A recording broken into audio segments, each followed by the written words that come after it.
tuned Lada's endless overtakes, wheel spins, drifting, bass turned up way too loud.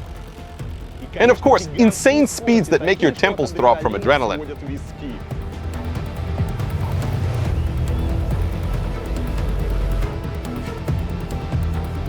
Today, I'll tell you about a republic where traffic rules aren't law, just polite suggestions. I'm talking about Dagestan and the absolute madness on its roads. Dagestan is a republic in Russia's North Caucasus, famous for its mountains, traditions, and strong sense of community.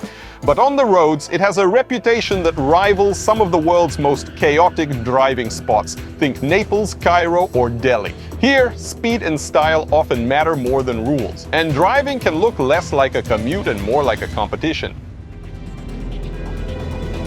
The region consistently ranks in the top 3 in Russia for road deaths. In 2024 alone, more than 2,000 people were injured in crashes here. Dagestan's capital, Makhachkala, regularly tops the lists of Russia's worst roads. And Dagestani daredevils show up in the news almost every month, sometimes after horrific crashes, even outside the region. Reckless driving, dangerous stunts. 4 young men from Dagestan turned the highway into a deadly racetrack. A 20-year-old without a license ran over a mother and her 2 children. The groom and his friends ended their wedding joyride at the local police station. Why did you do this? It just happened that way. It's the age. There's another thing. For a Muslim man, happiness means a spacious home, a righteous wife, and a fast ride. We used to have something like stunt riding on horses. Men would always show off, prove their courage, their skill. People here have a special love for cars. So why are Dagestan's roads so bad? Who's to blame? What do street solidarity, local traditions, pride, and showing off have to do with it? And can any of this actually change? I talked to locals and professional racers from Dagestan to find out. But before we dive in, friends, don't forget your likes and comments. Remember, YouTube's algorithm loves that.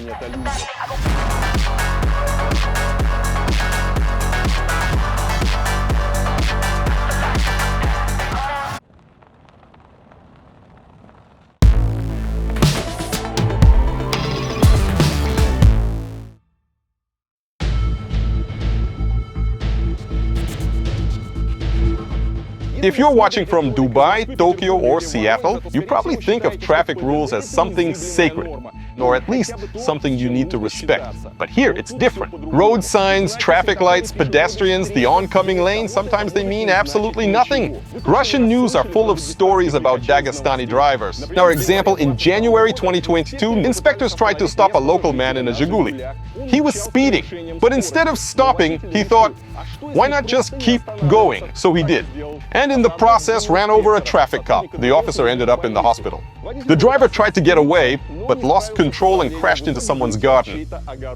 Another case was even crazier. A driver carried an inspector for 5 kilometers on the hood of his car. That's 3 miles. And no, that's not exactly the smartest way to escape the police. Hit a police officer and crashed straight into the escort car of Makhachkala's acting mayor.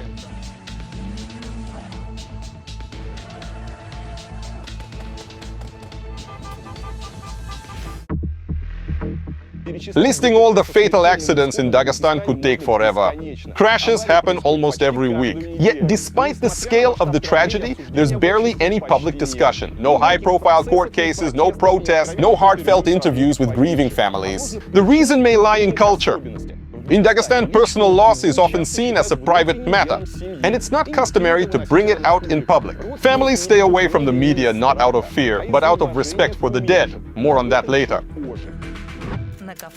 In the Caucasus, topics like private life, illness, or weakness are considered off-limits for public discussion. Modesty is a cultural norm here. Sociologist Irina Kostarina, October 2019.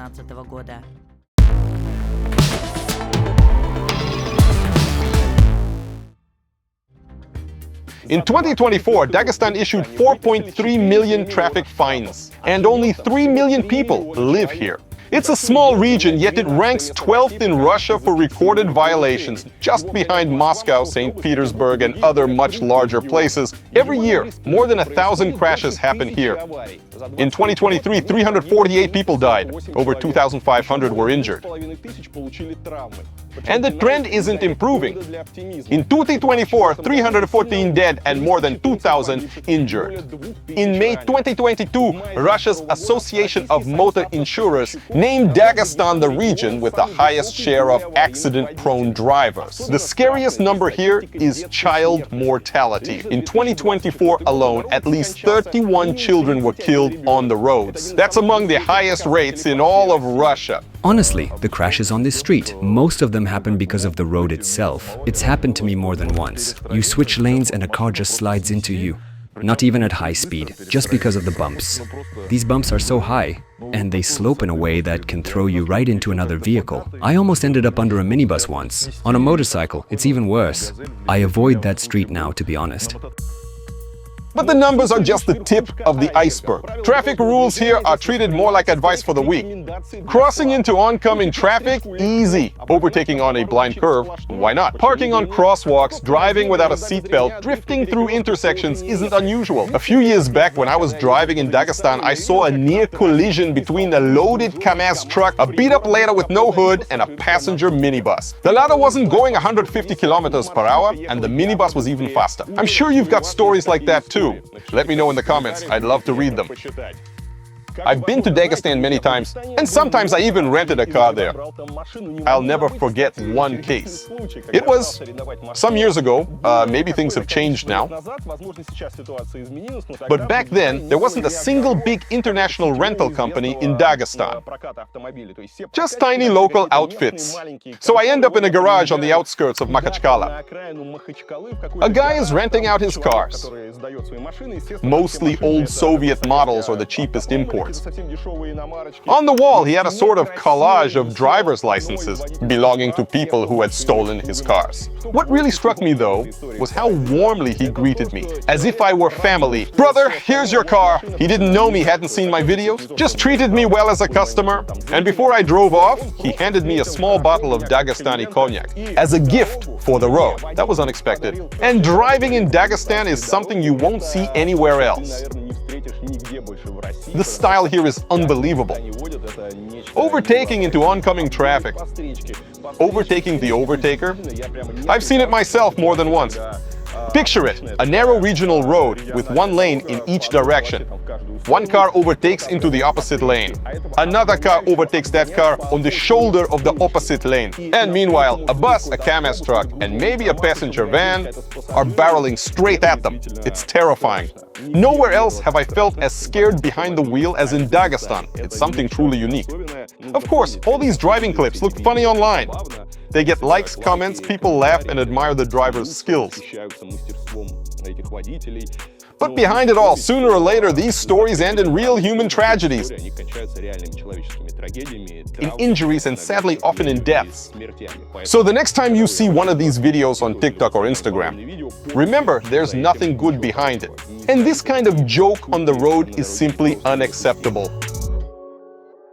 Even the way people park here. Someone just blocks a whole lane because they need to run into a shop. It doesn't make me panic, but I can't help thinking, where's the basic sense of driving etiquette?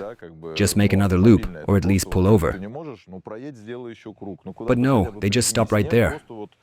And I'd really like that the traffic police passing by actually pay attention to this kind of thing. Another strange thing I've noticed, parents with kids. Just now, driving here, a car pulled out, and I saw a man at the wheel with his 3- or 5-year-old sitting up front on the dashboard playing with his dad. No seatbelt, no car seat, nothing. And I thought if I had been speeding or if he had to brake suddenly, that kid could have smashed into the windshield. And then who would be to blame? Things like that happen here all the time.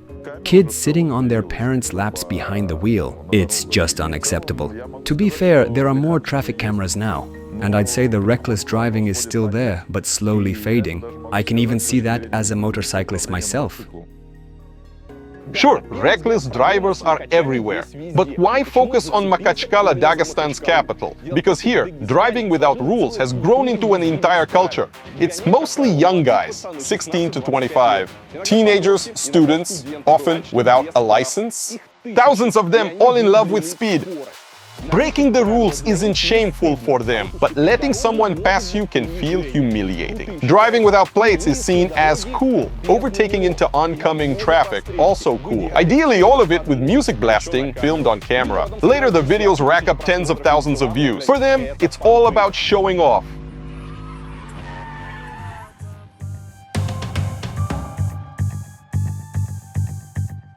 You'll see again and again today. Dagestan has its own special love for cars and for speed. It's all rooted in a culture of risk and in showing status. In this region, status is everything, especially for young men. Cars here aren't just transport. They're symbols of prestige, success, and strength. As they say, if showing off gave off light, the Caucasus would be visible from space. That's probably the most accurate way to describe Dagestan's reckless driving. Young guys buy powerful cars to flex, even without driving experience or skills. And that's only half the problem. Not everyone can afford a fancy car. Mostly it's the rich kids. For everyone else, who are the majority? It's used cars. And how do you show off in those? With reckless driving, of course. One of the people trying to pull these guys off the streets is Shamil. He's the founder of a Dagestani car club called Jemsa, a racer and car blogger. He organizes open training sessions for young speed lovers. And it's all completely free. Back then, there was no alternative. Now we're here, anyone can join. None of the guys drifting here today paid a single cent. Not to us, not even for the track. The owner of the place supports us, and in return, we try to grow the scene. This year, we're even planning to launch a full drift league. And the grand prize, a trip to the RDS Open.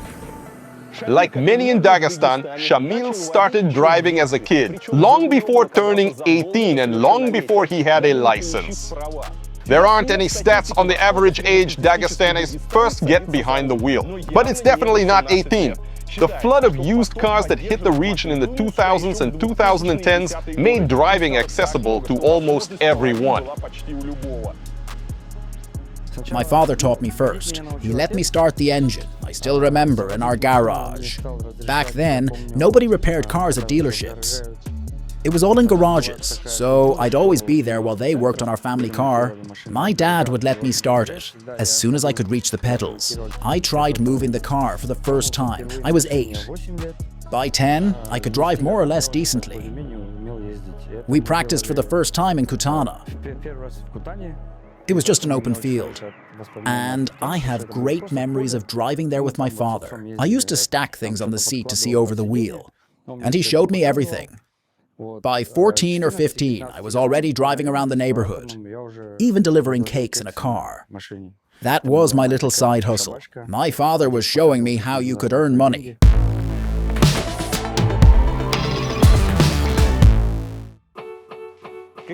At 19, Shamil moved to Moscow.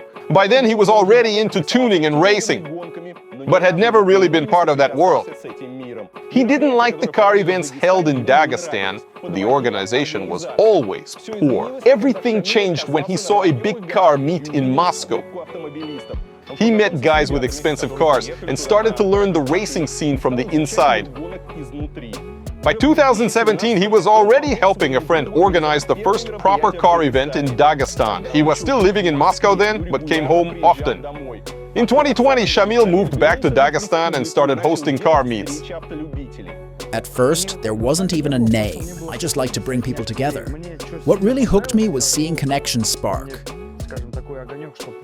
By our second meet, guys were already making deals, trading cars with cash on top. And I thought, wow, I'm actually creating a networking space where people can help each other. And there's this idea too. For a Muslim man, happiness means a spacious home, a righteous wife, and a fast ride. That third part, that's where I found peace of mind. So that became the driving idea. We can create halal gatherings, not sinful, but still bright, emotional, and explosive. I really liked it when I saw the networking happening. By the 4th or 5th event, we made it official. We got permits, paperwork. Somehow, word spread, and people with disabilities showed up. Wheelchair users. They shared their love of cars, and our guys took them for rides. Honestly, that gave me so much joy. Shamil condemns those who race on city streets. For him, real skill can't be shown there. Street racing is pure luck. If you want to prove yourself, go into motorsport. First of all, it's impossible to show real skill on the streets. It's always a lottery. Every corner could hide a child, or an animal could dart across the road. Sadly, there have been deadly accidents in Dagestan from reckless speed. The danger isn't just hitting someone, it's scaring other drivers. Even if you don't touch their car, they can panic, lose control, and crash into a pole. You finish your maneuver, but they suffer the consequences. How do you treat someone, an adult, who provokes that? Who causes accidents? It's damage to property, threats to safety, injuries that last a lifetime, and death.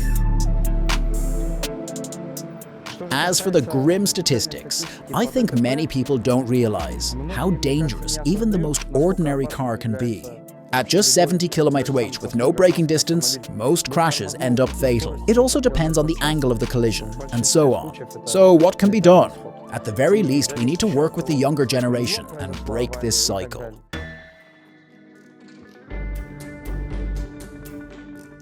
Of course, whenever people talk about Dagestani drivers, the first thing that comes up is that this is the Caucasus, the southernmost region of Russia, the temperament, the Dzhigits and all that. And that's actually important. Historically, Dzhigits were known for their great horse riding skills. The peak of that mastery was performing acrobatic stunts on horseback. That tradition of bold self-expression became part of the culture. And many believe it still shapes how Dagestanis behave today. Flexing means showing off, presenting yourself in a flashy way. For Caucasians, it's a key social trait. People are different, of course, but no one wants to lose face in front of society. In the 18th, 19th centuries, people showed off with expensive weapons or a fine horse, the equivalent of today's luxury car. Slaughtering a bull for an event, even if you couldn't afford it, was also a flex. It's always been like that. Ethnographers and historians wrote about it. Weddings done as lavishly as possible, firing shots into the air to show status. By the way, shooting in the air, that's flexing too. It's like a theatrical performance. Even the tradition of hospitality can be seen in this light. The better you treat a guest, the more people will talk about you. You gain fame among neighbors for hosting well. Even when it was hard to do. Dagestani ethnopsychologist Sergei Chapashvili, 2018. And forms of self-expression like this aren't unique to the Caucasus. Psychologists note that they're common among many small peoples, like the Basques or the Gascons. What they share, psychologists say, is that these are, for the most part, poor nations. People often say it's hot blood. That's a vague term, not really clear to outsiders. To me, it's just a consequence of tradition. We had this whole culture of Dzhigits. People always boasted on horseback. There's even a word for showing off your bravado, your daring. The idea was to prove you could do what others couldn't. And in such a masculine society, where everyone's amped up, all men, all alphas, that attitude spread everywhere. It feels like this comes straight from the past. My grandparents used to tell me stories about their horse, their stallion. That was the tradition back then. Training and caring for a horse was a big deal. And now, in the 21st century, it's cars instead of horses. Here, cars are loved in a special way. I noticed it clearly because I grew up in Moscow, where car culture is also strong. But in Dagestan, it has its own flavor. Cars are treated differently here, with a special kind of love. Activist and member of the Union of Writers of Russia, Said Nenalalov, also talks about the hot blood of Dagestani drivers. But he adds, that's not the main issue. According to him, the real problem is that some break the rules because they're sure influential relatives will protect them. Others, because they simply don't know the traffic laws. It's turned into its own system, kind of like in India. Say someone cuts in, you just let them through. No need to get upset over it. I think that's the mindset many drivers here developed. If someone's pushing their way in, let them. Maybe they really need to go. It's like how people from outside don't understand driving in India or China. But the truth is, drivers there have their own inner logic. Everyone gives way. Everyone somehow makes it work. And the good thing here is that road rage has almost disappeared. People don't really fight over things on the road anymore. Maybe minibus drivers shout at each other through the window. But that's about it. It's not like in Moscow, where drivers start waving hands around, yelling, cursing each other out. Because here, you never know who you're dealing with. If you throw out an insult or, God forbid, say something about someone's mother, that's not going to end well. In Dagestan, the main rule is never back down. There's no reverse gear, you turn around and move forward.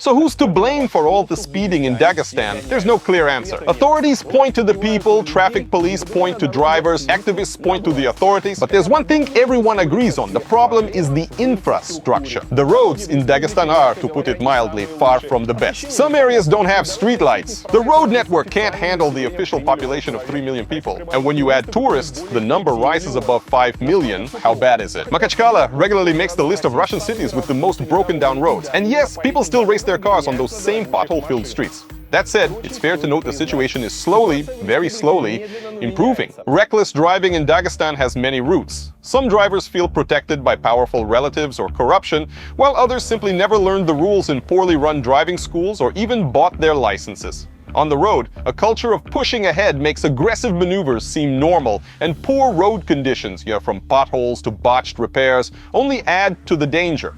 Weak enforcement by police, who often hesitate to confront influential families, reinforces the sense of impunity and helps explain why speeding, risky overtaking, and stunts remain so common. But the shortcomings of the police aren't the main reason for the chaos on the roads. The bigger issue is solidarity. In Dagestan, solidarity works, just not for the law, but against it. Local driver chats function like full-scale alert systems. The moment someone spots a police patrol, they drop a pin or a quick message in the group. Within a minute, hundreds of drivers know about the checkpoint, speedsters take a detour or slow down, and the raid loses all meaning. And sometimes it feels like even the authorities side with the violators. How else to explain what happened in 2017? That year, the Republic simply shut down its traffic camera system. The cameras didn't just stop working, many were dismantled altogether.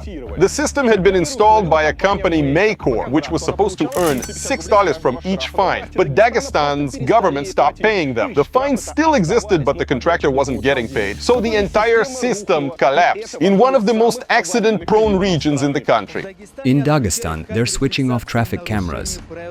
And no, it's not because drivers suddenly got more disciplined or accidents went down. It's because of huge unpaid debts to investors. Experts also stress the role of social tolerance toward reckless driving. Take weddings, for example. That's another part of the flexing culture. Families go into debt, spend their last savings, and of course, splash out on the motorcade. Because the bigger and fancier, the higher the family's status. In Dagestan, the wedding motorcade is almost like a showcase. Lines of cars speed through the city, blocking traffic, honking non-stop, drifting, sometimes even firing shots into the air. But hey, it's only once in a lifetime, right? And people see it as normal, no one complains. That is, until tragedy strikes. And tragedies do happen, often. In the summer of 2014, a car from a wedding convoy crashed. 3 people were killed. After that, social media exploded. People called on authorities and religious leaders to step in and restrict the wedding races, but nothing was done, even though the problem could be solved. For example, in a different region, in 2020, they limited wedding convoys to 4 cars. Violators get fined and the money goes to help the poor in the local community.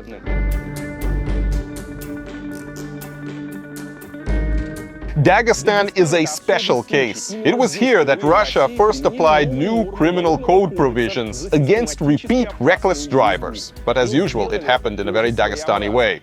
On December 31st, 2023, an 18-year-old Porsche Cayenne driver went into oncoming traffic in Kaspiysk.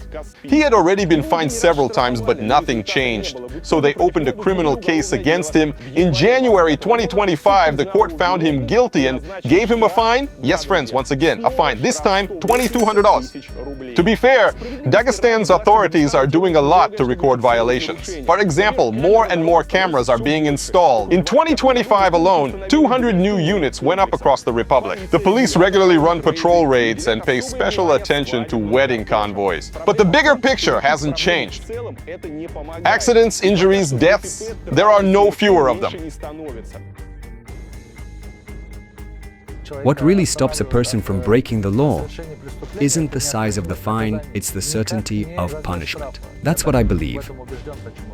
Even if the fine is small, if every single violation gets recorded, eventually the driver will just get tired of paying and start driving more carefully. Experts and ordinary Dagestanis generally support tougher laws. Federal authorities, by the way, are also pushing in this direction. Since January 2025, higher traffic fines have come into force.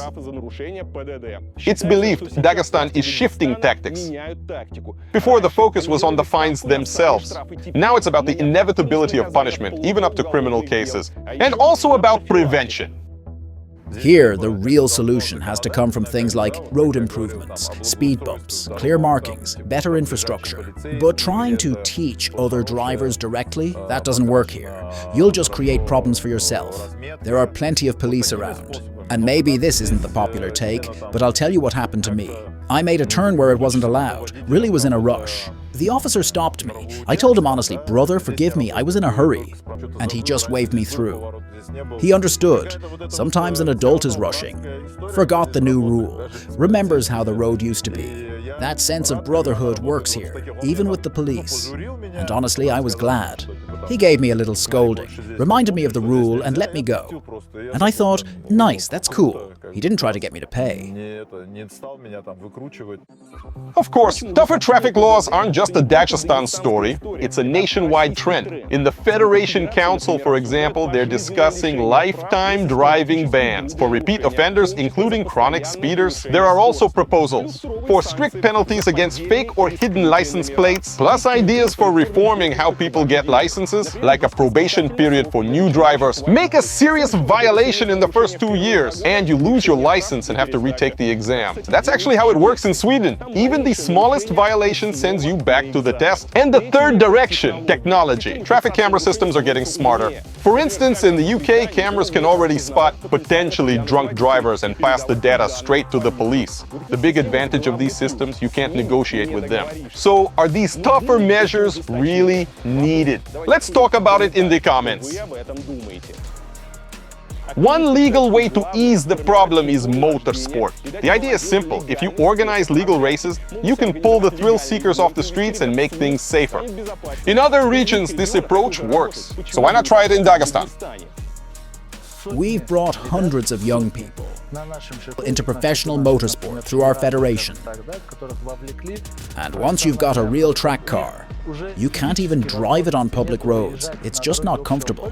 So in that sense, the system works by default. But more importantly, your whole mindset changes. Anyone who's tried drifting or racing on a proper track doesn't go back to doing it on city streets.